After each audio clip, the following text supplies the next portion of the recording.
What's going on? I'm breaking my rug. What's going on? Now we're gonna talk about Canelo. Canelo that was a great fight, by the way. I mean, that was a great fight. You know, he lost, but hey, he what he had, like I don't think any other fighter has. He has a business acumen, just like Money Mayweather, right? So, I mean, he's 35 years old, great boxer.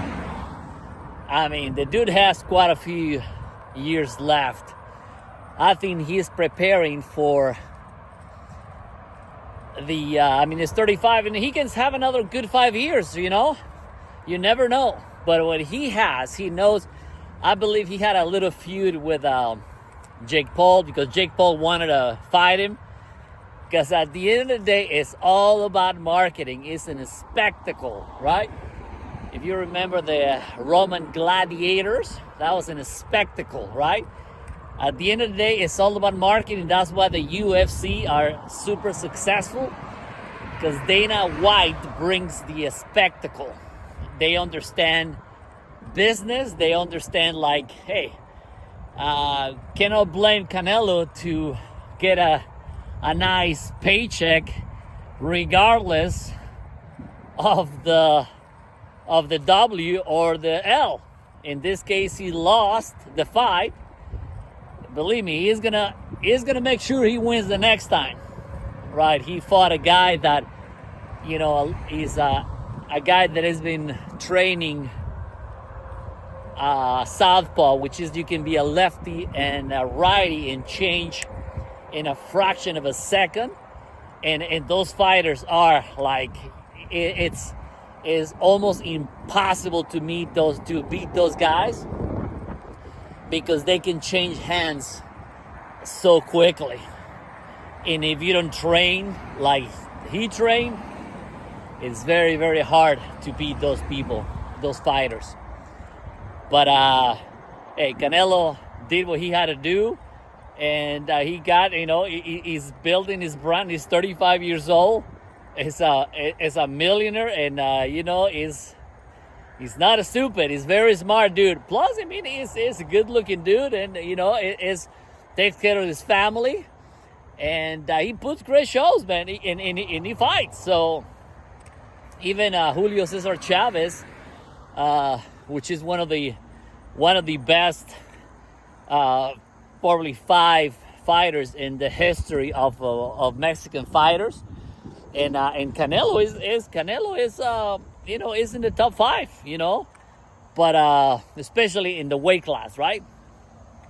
But you'll see more of Canelo, right? But the great thing about for us, you know, entrepreneurs and, you know, whatever you want to call life, I love to see those stories because not only gives anybody an opportunity to say, you know what, if it's possible for these guys, it's possible for you too. You know, I'm 50 plus, you know, I'm not in the shape or form to become a professional fighter.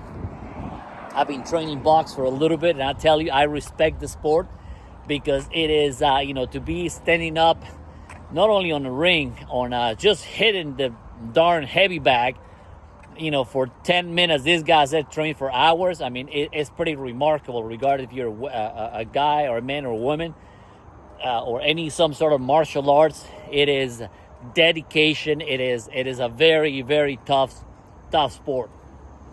But as a business perspective, man, you gotta be smart.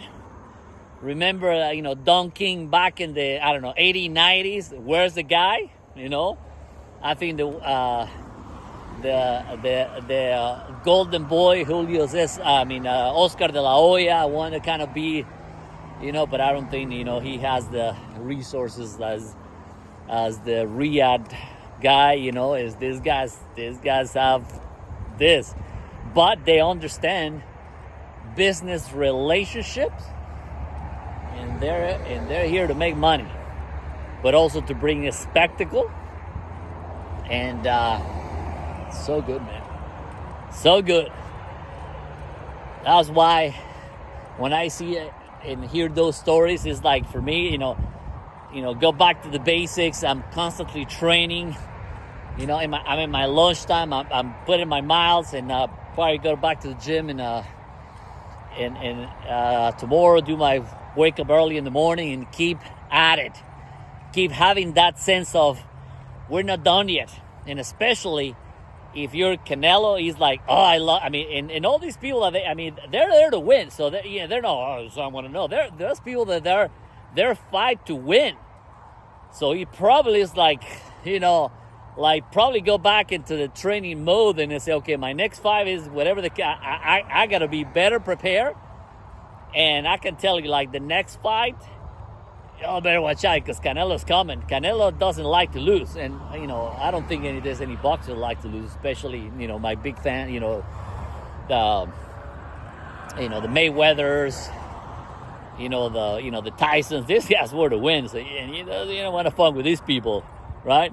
But what a great way to start the season. And you guys just got to be hungry. You got to be hungry to fight for what you believe in. Keep working on your craft, mastering your craft. Keep working on your on your abilities, your skill set, and it's just there's decades of dedication. Of when I get up sometimes at 2-3 o'clock in the morning, and you're like, oh shit, I gotta get up, and it's just, sometimes it's like, and some days I just cannot get up. I was just like, man, and some days I'm up and let's go. And some days I'm like, I'm 50 plus years of age, and I'm, we're fighting with age. We're fighting with a mindset, right? Because at 99% of the problems that happen in the world, it's in the head, right? So I'm constantly, working the subconscious mind, and just talking to yourself every day, and you say, oh, it's coming.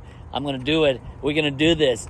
We're gonna work hard, and we just you gotta work on hours that most people are sleeping. Passing the hours after 5. The big businesses are built after 5 p.m. That is the secret. And there's this champagne, the Widow of Clicquot. There's a story of the champagne. I watched the documentary on but that champagne, dude. I tell you, talking about, these guys didn't have the marketing back in the 1800 or 1700, whatever the case is. People built that brand. Man, I tell you, man. So right now, there's no excuse. That's why I'm always posting my videos, and whatever views, no views, I don't care. I'm just go there and post an activity, right? I call IPA, income producing activities. But even though you got to take your shot, like Wayne Gretzky used to say, right? You got to take all those opportunities, all the shots. You got to take the shot. Are you going to make the shot to a goal? You don't know, but at least I am going to eliminate all the possibilities for me not to do it. So I'm just going to keep swinging the bat. A few years ago, I went to this conference in Orlando, and this dude, I don't remember his name. He's like always like, you gotta keep swinging the bat, man.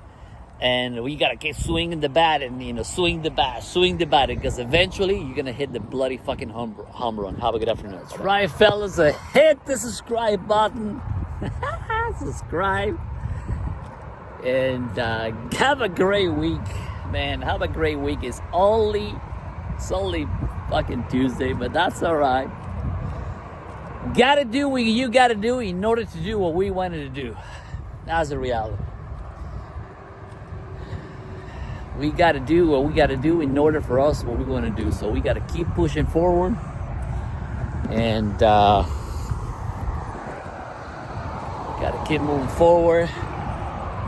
And the old still alive.